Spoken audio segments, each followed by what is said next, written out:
নমস্কার বন্ধুরা, আশা করি আপনারা সবাই খুব ভালো আছেন। আজ আমার বাড়িতে আমার সংসারের কাজে যিনি সাহায্য করেন সেই শিলামাসি, উনি একটা আমাদের উচ্ছে করলা একরকমভাবে ভেজে খাওয়ান। খুবই সুন্দর খেতে হয়। খুব মুচমুচে ক্রাঞ্চি। একটু ডাল হলে ওই দিয়েই সব ভাত খাওয়া হয়ে যায়। আর একটুও তিতো লাগে না। তাই দেখাবো শিলামাসি কেমন করে উচ্ছে ভাজে। উচ্ছের খোসাগুলো ছাড়িয়ে নিচ্ছে।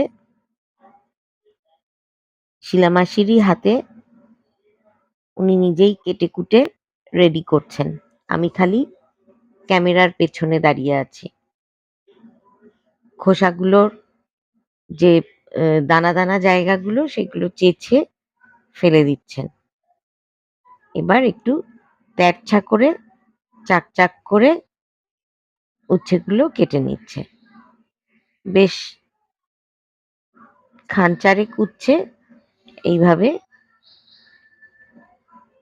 কেটে নিচ্ছে।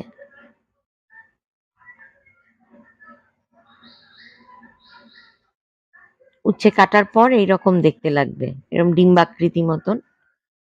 তবে এটা কোনো ফ্যাক্টর না। গোল, গোল করে কাটলেও হয়, লম্বা, লম্বা করে কাটলেও হয়। এটা আরকি দেখতে ভালো লাগে ওইজন্য এরকমভাবে কাটা। যাই হোক উচ্ছে কাটা হয়ে গেছে। এবার এর মধ্যে উচ্ছেগুলোর মধ্যে দিয়ে দিল ১ টেবিল চামচ চালের গুঁড়ি।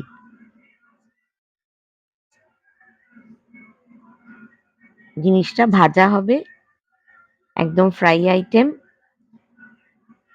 তবে খুবই ক্রাঞ্চি, কুড়মুড়ে, একদম মজাদার খেতে।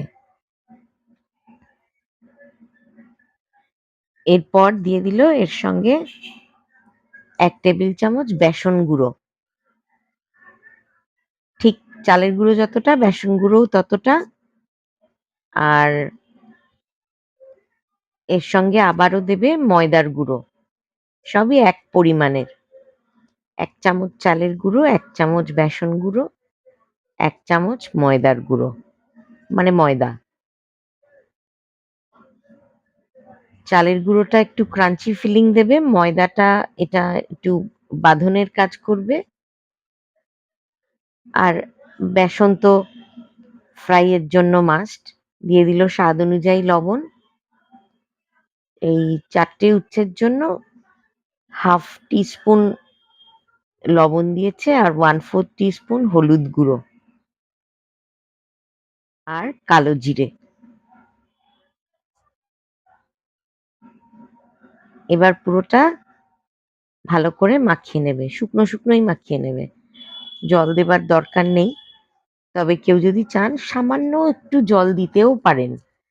তাতে আমার মনে হয় এর গায়ে এটা আরো ভালো করে মাখবে। আমরা উম আ মানে উচ্ছের ফিলিংটাও যাতে পাওয়া যায় সেই জন্যে জলটা আর দেইনি যাতে কোটিংটা ভারী না হয়ে যায়।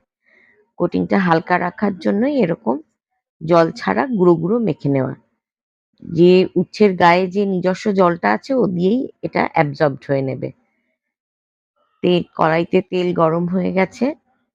প্রায় ২-২.৫ চামচ মতো তেল দেওয়া হয়েছে। এবার ওই মেখে রাখা উচ্ছেগুলো কড়াইতে ছেড়ে দেওয়া হচ্ছে।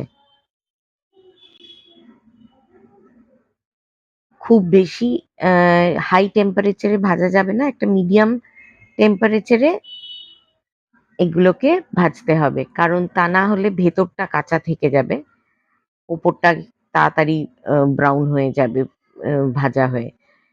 তাই উল্টে, উল্টে একটু ধীরে, ধীরে মিডিয়াম আঁচে একটু সময় নিয়ে ভাজতে হবে এটা।